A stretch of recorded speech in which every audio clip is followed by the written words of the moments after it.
bem-vindos, bem-vindas, queridos e amados alunos do curso Mater Dei de Teologia Bíblico-Doutrinal.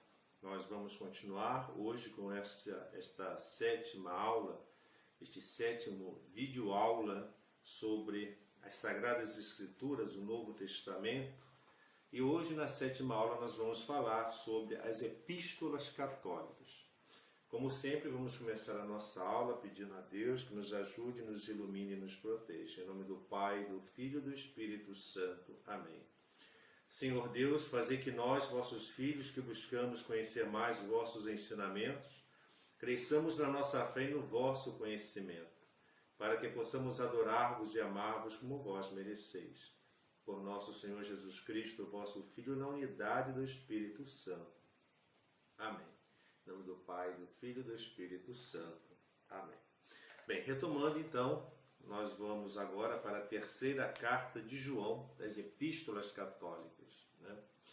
Então vamos lá. Essa terceira carta de João, quais são as características desta terceira carta? Bem, esta é uma carta de quê? De encorajamento, que apresenta uma situação e pessoas bem concretas. Então são coisas bem factuais.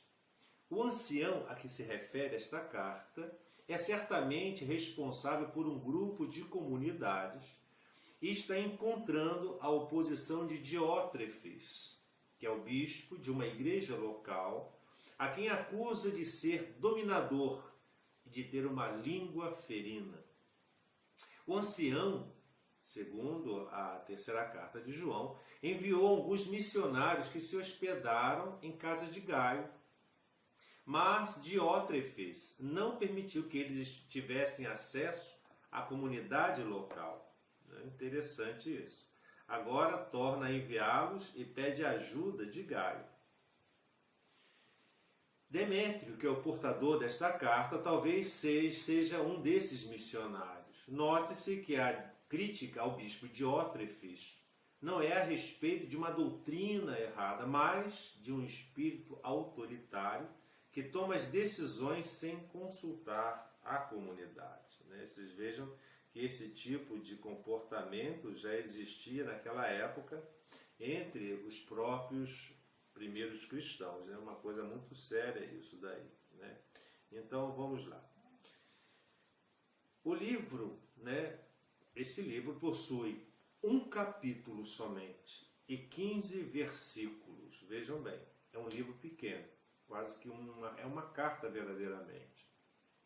Qual a datação? Onde ela se encontra, esta carta, na cronologia bíblica? Bem, o livro terceiro de João possivelmente foi escrito por volta do mesmo tempo em que as outras cartas de João, a primeira e a segunda. Provavelmente entre os anos 85 e 95, não há uma datação precisa desta carta. E a autoria? A quem podemos atribuí-la? Bem, o autor é o apóstolo João, o evangelista. Nos primeiros versículos, tanto da segunda carta de João quanto desta terceira carta, o autor se identifica como o presbítero. Lembremos que a palavra presbíteroi, em grego, significa ancião. Observem-se outras semelhanças. Por exemplo, abre aspas, amo na verdade, fecha aspas. Esse versículo 1 está nas duas cartas. Outra expressão, abre aspas, andando na verdade, que é o versículo 4, também estão nas duas cartas. E os finais também são semelhantes. Agora, qual seria a finalidade desta carta? Bem, o objetivo de João, ao descrever esta terceira epístola, é triplo objetivo. Vamos lá. Primeiro, ele escreve para elogiar e incentivar seu amado colega de trabalho, Gaio, em seu ministério de hospitalidade aos mensageiros itinerantes, que iam de um lugar para o outro pregar o evangelho de nosso Senhor Jesus Cristo. Segundo objetivo, ele indiretamente adverte e condena o comportamento de Diótrefes, líder ditatorial que tinha assumido uma das igrejas na província da Ásia e cujo comportamento era diretamente contra tudo o que o apóstolo e o seu evangelho representavam. Terceiro objetivo, ele louva o exemplo de Demétrio, discípulo sobre o qual se revela um bom testemunho. Então podemos colocar das três formas: elogiar a hospitalidade de Gaio. Segundo, reclamar das atitudes de Diótrefes, que é um mestre local que se impunha como superior até mesmo ao apóstolo, o próprio São João. E o terceiro objetivo é elogiar Demétrio, provável portador desta carta. Demétrio levava de João uma recomendação. Aparentemente estava mudando da igreja de Éfeso, onde João era o líder, seguindo para a igreja onde Gaio se congregava. Mas Demétrio também podia ser um dos pregadores itinerantes a quem Diótrefes costumava negar hospitalidade. E João comenta também que escreveu uma outra carta à igreja lá de Gaio. Qual seria o resumo desta carta? Bem, nessa terceira carta de João, o ancião escreve a uma pessoa influente na comunidade, que é quem? A pessoa de Gaio, para que ele continue dando hospitalidade aos missionários itinerantes. Ao mesmo tempo, ele critica Diótrefes, que lhes põe obstáculos. No fim, recomenda Demétrio, possivelmente um dos missionários itinerantes. E, como na segunda carta de João, esta carta se destaca pelo tom carinhoso com que se dirige aos fiéis, entre aspas, na verdade.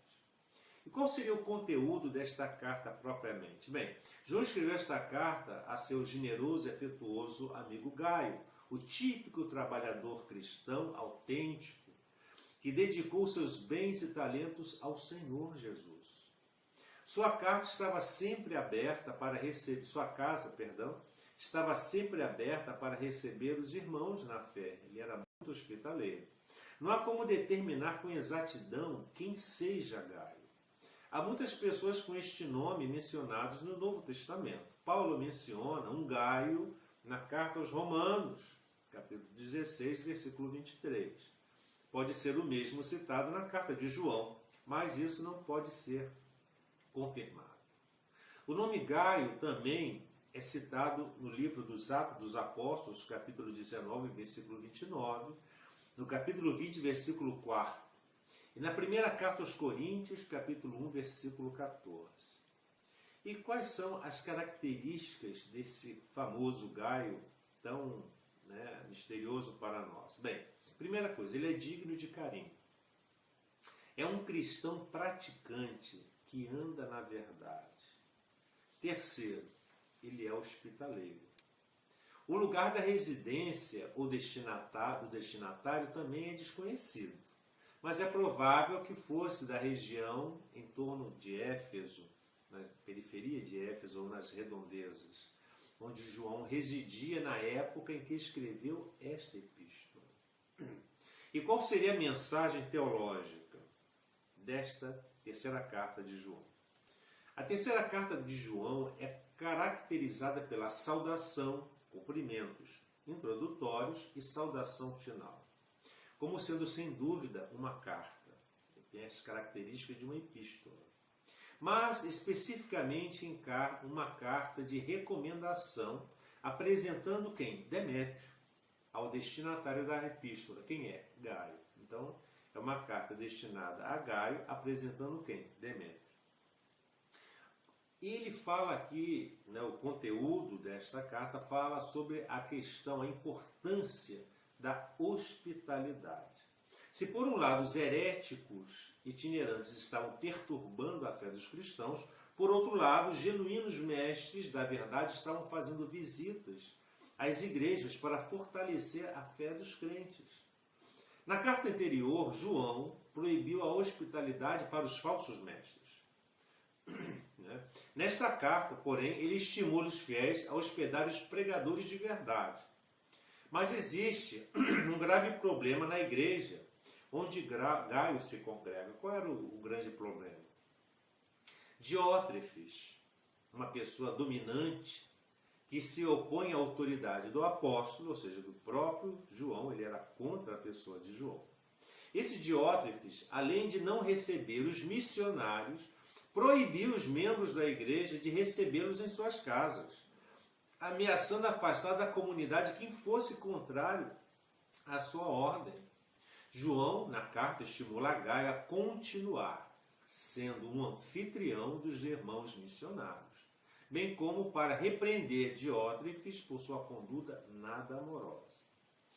Então nós temos primeira coisa nesta mensagem, o problema criado por Diótrefes.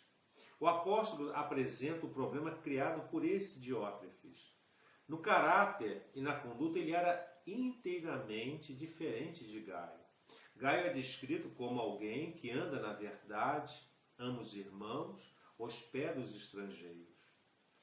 Diótrefes, por outro lado, é visto como alguém que ama a si próprio mais que aos outros e que recusa a acolhida aos evangelistas itinerantes e não permite que outros o façam, ou seja, ele proibiu a hospedagem.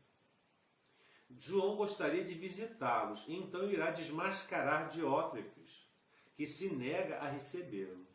Diótrefes se comporta como se fosse o dono da igreja, age ditatorialmente e não respeita a autoridade do apóstolo João. E ele faz um comentário sobre Demétrio. O presbítero, ou seja, o ancião, deixa de lado a sua descrição sobre os problemas causados por Diótrefes para dar uma palavra de conselho pessoal a Gaio, seguida de uma recomendação a Demétrio. Ele escreve nos versículos 11 e 12 o seguinte, abre aspas, Amado, não sigas o mal, mas o bem. Quem faz o bem é de Deus, mas quem faz o mal não tem visto a Deus. Todos dão testemunho de Demétrio, até a própria verdade. E também nós testemunhamos, e vós bem sabeis que o nosso testemunho é verdadeiro. Fecham aspas. Exatamente como pensar em Diótrefes levou João a escrever a carta acerca de quem pratica o mal. A menção da prática do bem parece fazer-lhe lembrar de Demétrio, pois dele todos dão bom testemunho. De acordo com as tradições apostólicas, anos depois João nomeou Demétrio como bispo de Filadélfia. E como conclusão do conteúdo teológico, ou seja, desta carta, João diz que ainda tem muito o que escrever, mas prefere falar pessoalmente. Como ele diz, entre aspas, a paz esteja contigo. É uma apropriada oração para Gaio, que tinha difícil missão de exercer liderança em uma igreja em que Diótrefes estava provocando a discórdia. Então, queridos alunos, essa é, digamos, a mensagem desta pequena carta, da terceira carta de João. Agora nós vamos passar para um outro livro também, que é pequeno e que nós podemos fazer aqui um breve resumo, que é a Carta de Judas. Vamos estudar agora a Carta de Judas. Bem, quais são as características desta Carta de Judas? O que é a Carta de Judas? Bem, esta pequena carta ela é atribuída a quem? A Judas. Quem é Judas? Os Iscariotes? Não. Esse morreu enforcado na época da crucifixão de Jesus. Esse Judas é irmão de Tiago e parente de Jesus. Provavelmente, esta carta foi escrita no fim do século I. Seja quem for o autor, ele conhece bem a literatura judaica do seu tempo, os textos chamados apócrifos, que ele cita e dos quais está muito próximo pelo estilo. É um discurso, nesta carta, muito violento, mas ao mesmo tempo estranho e surpreendente. Muitos particulares aí acenados são desconhecidos totalmente por nós. Entretanto, o cerne da sua preocupação é bastante claro. Qual é? A necessidade de defender o essencial da fé com unhas e dentes e de denunciar com coragem as aberrações de misticismo e moral. Parece que o autor ataca alguns grupos que pretendiam possuir uma forma particular de conhecimento. Estes provocavam a desunião da comunidade, até mesmo nas reuniões. Haviam desavenças, haviam dissensões, haviam conflitos. E essas pessoas que provocavam isso e que se consideravam espirituais e que chegavam a negar que Jesus Cristo é o Senhor dentro da comunidade cristã. O autor os acusa de estarem dominados por seus interesses e instintos e não pelo Espírito Santo. Essa violenta intervenção deve ter tido certo êxito de Judas, pois é retomada na segunda carta de Pedro, embora com alguns retoques. Não devemos ficar admirados com a sua violência, ou seja, com a sua intrepidez, que não tem medo de usar formas injuriosas. Ele é até meio injurioso nessa carta. Trata-se frequentemente de fórmulas fixas na literatura religiosa da época. Mais digna de nota é a preocupação profunda da carta, não permitir que o mistério cristão se enfraqueça. Nessa acusação contra os que pervertem a fé de Cristo e a fé cristã, o autor cita os ímpios mais famosos da Bíblia. Quais são? O povo revoltado no deserto, como no livro dos Números, capítulo 14, versículos 26 a 35.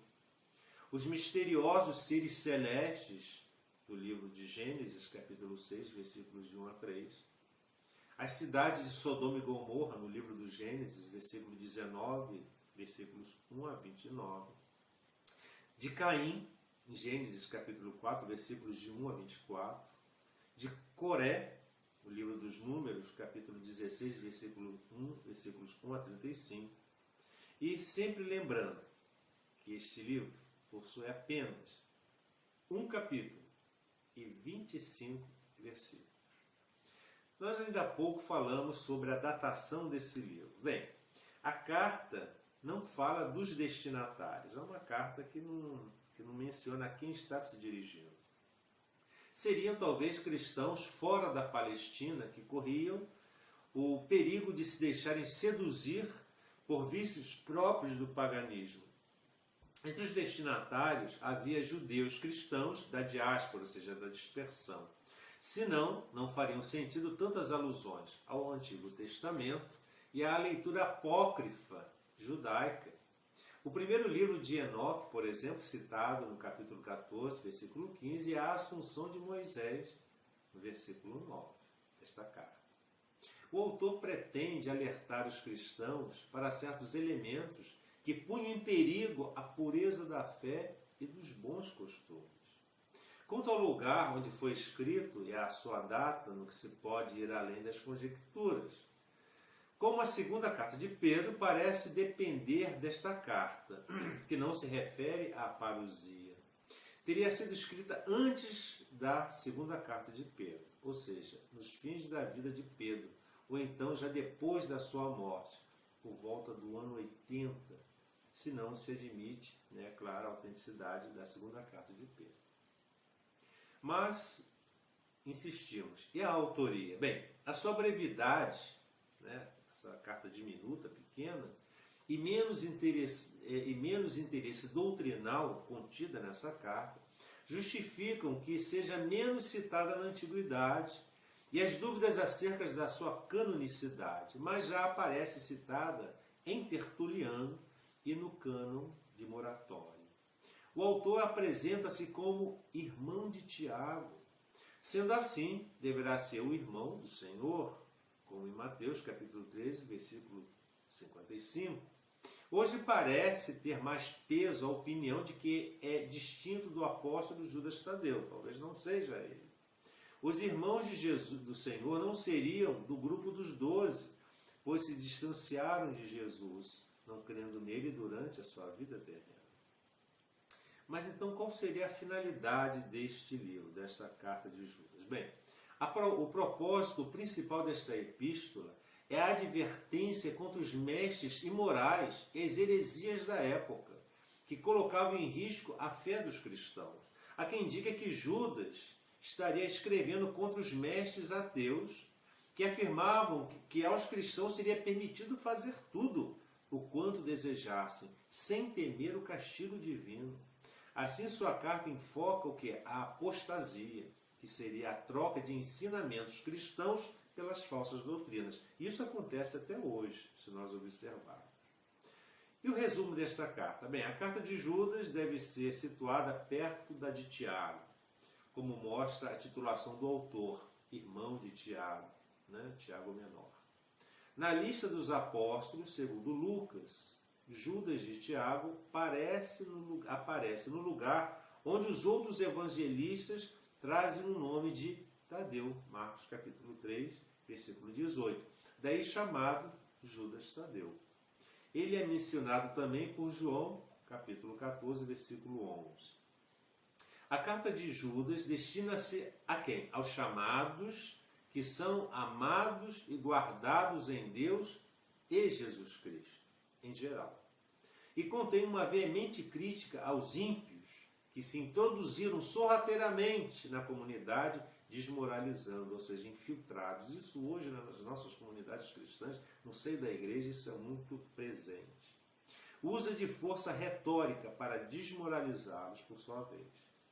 E qual seria o conteúdo do livro? Bem, o livro pode ser dividido em várias partes: a saudação, a motivação da carta, as advertências, a descrição das características e o resumo dos deveres cristãos. Na nossa apostila, você, nosso aluno, quem estiver com ela em mãos, vai poder encontrar essa divisão de uma maneira visualizada, muito bem sintetizada.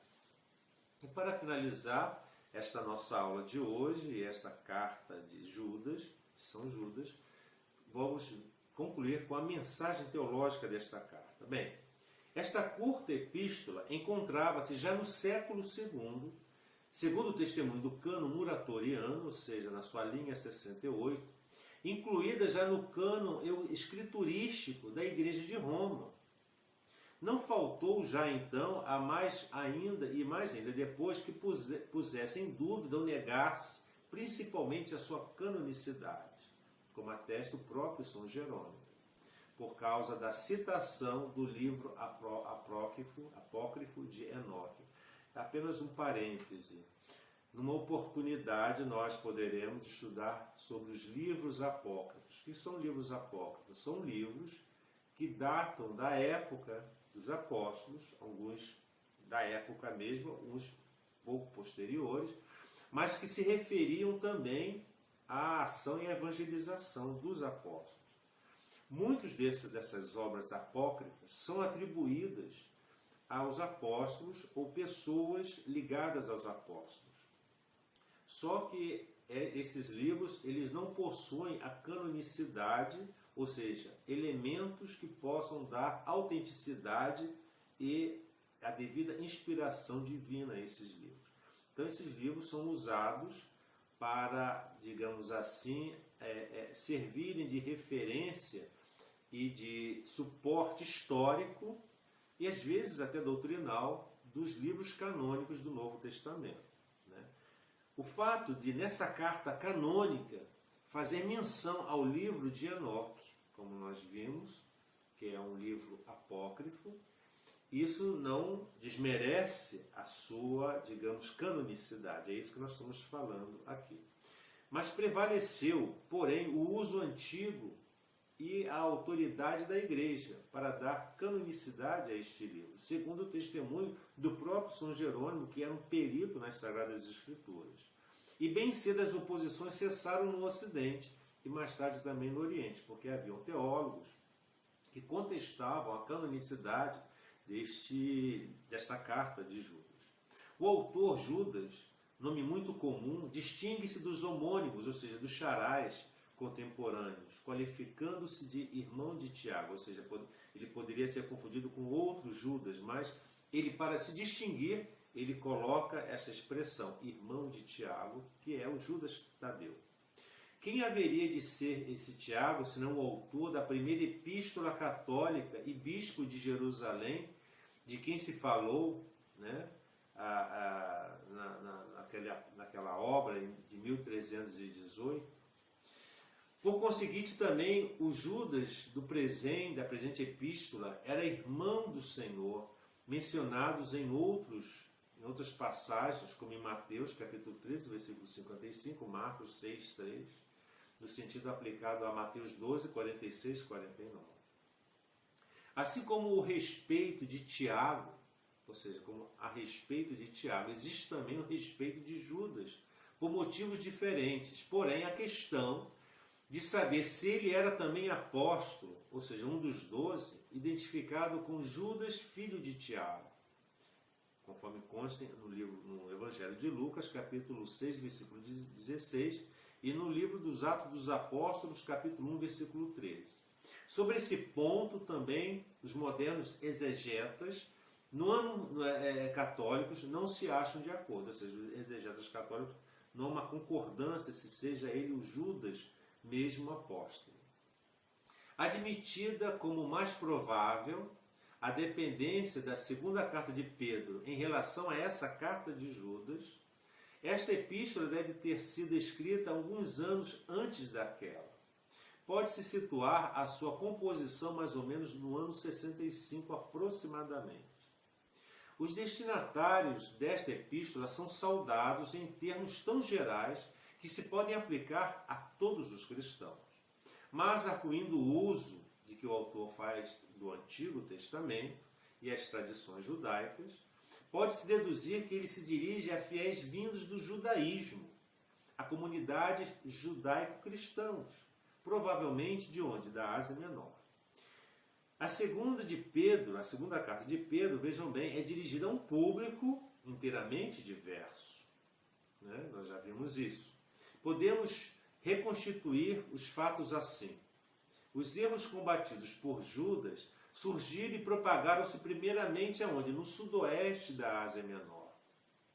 Vindo a conhecê-los através da epístola de Judas e temendo que tão perniciosa propaganda se estendesse também ao centro e ao norte da Ásia Menor, onde residiam os destinatários da sua primeira epístola, de Pedro, na segunda epístola.